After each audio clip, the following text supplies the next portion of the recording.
Ciao da Nicoletta, è da un po' che non registro più qualche pillolina e oggi voglio iniziare a rispondere agli spunti che mi avete dato. Una persona per me molto importante mi ha chiesto di parlare di sensibilità.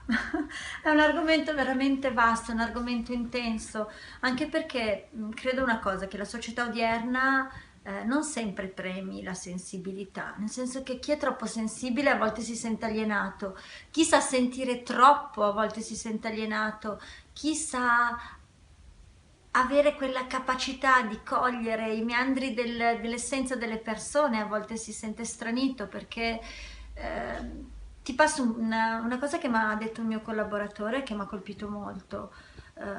Negli ambienti di lavoro, negli ambienti di vita, solitamente c'è una tendenza, la tendenza all'oscurantismo. Sì, non potrei usare un termine diverso, ai non detti, al non esprimere ciò che si sente, al non essere sinceri, alla critica, al giudizio, al pregiudizio. E quindi le persone cosa fanno? Le persone sensibili avvertono che c'è questo muro, avvertono un muro di diffidenza e magari danno tutti se stessi in certe occasioni, poi vengono tradite e si chiudono, con la paura di darsi ancora, con la paura di farsi ancora del male. Quindi cosa accade nelle persone? Che creano dei muri di gomma, che creano delle barriere, che creano una sorta di scudo. La cosa brutta dello scudo, sapete qual è? Una cosa da cui credo, in cui credo da anni. La cosa brutta di uno scudo è che, ok, non permetto più a nessuno di entrare per non farmi male, ma non permetto neanche a me di uscire. Io delusioni ne ho avute, graffi all'anima come tutti voi, come tutti noi ne ho avuti tanti.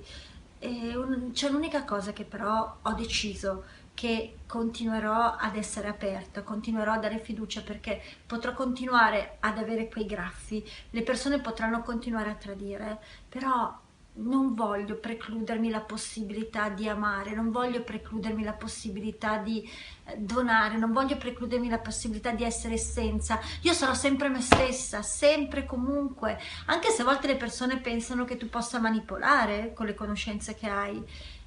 Io penso questo, che se tu fai qualcosa per ottenere un beneficio secondario, utilizzando delle strategie, delle tecniche, prima o poi paghi pegno, prima o poi la vita ti incalza, prima o poi la vita ti punisce. E quindi sensibilità, essenza, sono termini per me indispensabili. Come fare ad essere essenza? Abbi il coraggio di essere te, togli ogni maschera, sii te stesso, rischia, perché se non rischi può succedere che magari dopo tanti anni ti guardi indietro e meglio un rimorso o un rimpianto.